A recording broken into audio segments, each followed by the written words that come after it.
नमो भगवते वासुदेवाय नमः। जय तुलसी माता। आज की इस वीडियो में हम एकादशी व्रत के पारण के दिन यानी द्वादशी के दिन माता तुलसी की कथा का सुनेंगे। कहा जाता है कि द्वादशी के दिन यानी एकादशी के व्रत के पारण के दिन माता तुलसी की कथा को सुनना एवं पढ़ना आवश्यक होता है। तो आइए सुनते हैं माता तुलसी की प्रचलित कथा। धार्मिक मान्यताओं के अनुसार तुलसी का पौधा बहुत शुभ होता है और प्रतिदिन तुलसी माता की पूजा की जाती है। जिस घर में तुलसी माता की पूजा की जाती है वहाँ पर भगवान विष्णु और माँ लक्ष्मी का वास होता है और उनकी कृपा बनी रहती है। ऐसे घरों में कभी भी धन धान्य की कमी नहीं होती।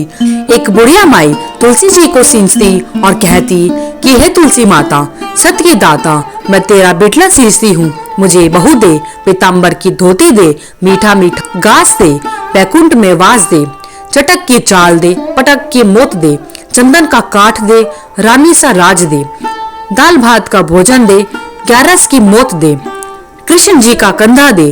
तब तुलसी माता यह सुनकर सूखने लगी। तो भगवान ने पूछा कि हे तुलसी, तुम क्यों सूख रही हो? तुलसी माता ने कहा कि एक बुढ़िया रोज आती है और यही बात कह जाती है, मैं सब बात तो पूरा कर दूंगी, लेकिन कृष्ण का कंधा कहाँ से लाऊंगी? तो भगवान बोले, जब वो मरेगी तो मैं अपने आप कंधा दे आऊंगा, तो बुढ़िया माई से कह देना। जब बुढ़िया माई मर गई, सब लोग आ गए। जब माई को ले जाने लगे तो वह किसी से ना उठी। तब भगवान एक 12 बरस के बालक का रूप धारण करके आए। बालक ने कहा, मैं कान में एक बात कहूंगा तो बुढ़िया माई उठ जाएगी। बालक ने कान में कहा, बुढ़िया माई मन की निकाल ले, पीताम्बर की धोती ले, मीठा मीठा घास ले, बैकुंठ का वास ले, चटक की चाल ले, पटक की मोत ले, कृष्ण जी का कंधा ले। यह सुनकर बुढ़िया माई हल्की हो गई। भगवान ने कंधा दिया और बुढ़िया माई को मुक्ति मिल गई। हे तुलसी माता, जिस प्रकार जैसे बुढ़िया माई को मुक्ति दी वैसे सबको देना। माता तुलसी की प्रचलित कथा। एक ब्राह्मण था, वह प्रतिदिन मंदिर जाया करता था। वह प्रतिदिन तुलसी माता की पूजा करता था। वह तुलसी माता से प्रतिदिन प्रार्थना करता था कि हे तुलसी माता, मेरे आनंद करना। तुलसी माता ने सोचा कि यह ब्राह्मण तो बहुत सीधा है और गरीब है और प्रतिदिन मेरी पूजा करता है, मैं इसके लिए कुछ ना कुछ करना चाहती हूँ। तो तुलसी माता ने एक कन्या का रूप बनाकर बैठ गई और उस ब्राह्मण को बोला कि ब्राह्मण, मैं भी तेरे घर आना चाहती हूँ। ब्राह्मण ने सोचा कि 6 लड़कियां तो मेरे पास पहले से ही हैं और 7वीं लड़की का मैं कैसे पालन पोषण करूंगा, लड़कियों की शादी कैसे कराऊंगा, मेरे पास तो ऐसा कुछ भी नहीं है। तब विचार करके बहुत परेशान रहने लगा। उसको तो खाना भी नहीं पा रहा था। उसकी औरत ने कहा कि क्या बात है, आजकल बहुत दुखी रहने लगे हो। तो इस पर ब्राह्मण बोला कि मैं मंदिर जाता हूँ, वहाँ पर एक छोटी सी सुंदर सी कन्या बैठी है। वह कहती है कि ब्राह्मण, मैं आपके घर आऊँ। उसकी पत्नी बोली कि अरे, फिर इसमें परेशान होने की क्या बात है, आ रही है तो आने दो। ब्राह्मण बोला कि पहले से ही अपने 6 लड़कियां हैं, उनकी भी अभी तो उनकी भी शादी करनी है। इस पर ब्राह्मणी बोली कि अरे, ये तो कोई बात नहीं है, अपनी 6 लड़कियों की शादी करवाएंगे, वैसे 7वीं की भी करवा देंगे। हम दोनों 7 लड़कियों की शादी आसानी से करवा देंगे। अगले दिन जब ब्राह्मण मंदिर गया तो इस छोटी कन्या ने पूछा, ब्राह्मण, मैं आपके घर आऊं? तो ब्राह्मण बोला कि हाँ चल बेटा। उनको वह लेकर अपने घर आ गया। तो माता कन्या के रूप में ब्राह्मण के घर आने से ब्राह्मण के घर बहुत आनंद हो गया। घर में लक्ष्मी की बारिश हो गई।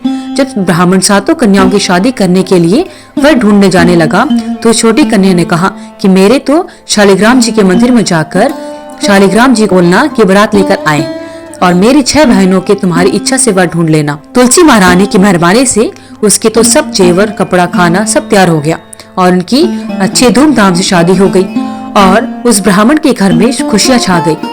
बोलिए तुलसी माता की जय। हम भी तुलसी माता जी से ही प्रार्थना करते हैं कि हे तुलसी माता, जैसे आप ब्राह्मण पे टूटमान हुए वैसे हम पर भी होना और जैसा आनंद ब्राह्मण के करा वैसा हम सबके करना। आइए अब सुनते हैं तुलसी माता की एक और अन्य कथा। एक कन्या थी, वह जब बड़ी हुई तो और उसको समझ आने लगा, तब से ही वह तुलसी माता की पूजा करने लगी। उसके प्रतिदिन का नियम था कि तुलसी माता जी का पूजन करने के बाद ही वह खाना खाया करती थी। जब वह कन्या शादी के लायक हुई तब उसके माता पिता ने उसकी शादी करवा दी। कन्या को उसके माता पिता ने दहेज में भी एक तुलसी का गमला दिया। ससुराल में वह प्रतिदिन सवेरे उठते ही पूजा किया करती थी और उसके बाद ही खाना खाने के लिए बैठती थी। उसकी दो जेठानियां थी, वो उसका मजाक उड़ाती थी कि बड़ी नियम धर्म वाली बनती है। उन दोनों को उससे बहुत ईर्ष्या होती थी, इसलिए वो दोनों तुलसी जी का गमला छुपा देती थी। वह कन्या बड़ी मुश्किल से गमला ढूंढकर लाती और अच्छे से पूजा किया करती थी। उसके बाद ही कुछ खाया पिया करती थी। एक दिन उसकी जेठानियों ने उसके गमले को ही बहुत दूर फेंक दिया। कन्या ने खूब ढूंढा पर उसे गमला नहीं मिला। वह बहुत ही परेशान हो गई। उस दिन तो उसने खाना भी नहीं खाया। उसका नियम जो था, उस कन्या की सच्ची भक्ति देखकर तुलसी माता उससे बहुत प्रसन्न हुई और उसके कमरे में तुलसी माता का गमला प्रकट हो गया। अगले दिन जब सुबह उठी तो उसने देखा कि उसके खाट के चारों कोनों पर तुलसी माता का गमला आ गया है। यह देखकर वह तो बहुत प्रसन्न हो गई। अब मेरी तुलसी माता को कोई नहीं चुरा सकेगा, पूजन करने के लिए भी कहीं और नहीं जाना पड़ेगा और मेरी तुलसी माता को कोई फेंक भी नहीं सकेगा। वह तो जल्दी से उठकर स्नान करती है और तुलसी माता की पूजन कर लेती है। जब वह खाना खाने बैठती है तो उसकी जेठानियां मजाक करने लगी कि लो, देवरानी का नियम धर्म तो पूरा हो गया। उससे पूछती है कि तुलसी जी की पूजा कर ली? तब देवरानी धीरे से बोलती है कि हाँ दीदी, मैंने कर ली। जेठानियां बोलती है कि कहाँ से कर ली? गमला तो फेंक दिया था। देवरानी कहती है कि देख लो, मेरे कमरे में खाट पर तुलसी जी लगी है। जेठानियां बहुत शर्मिंदा हुई और बोली कि देवरानी, तेरी भक्ति सच्ची है, हमने तुझे बहुत परेशान करा, हमें माफ कर दो। देवरानी उन्हें माफ कर देती है।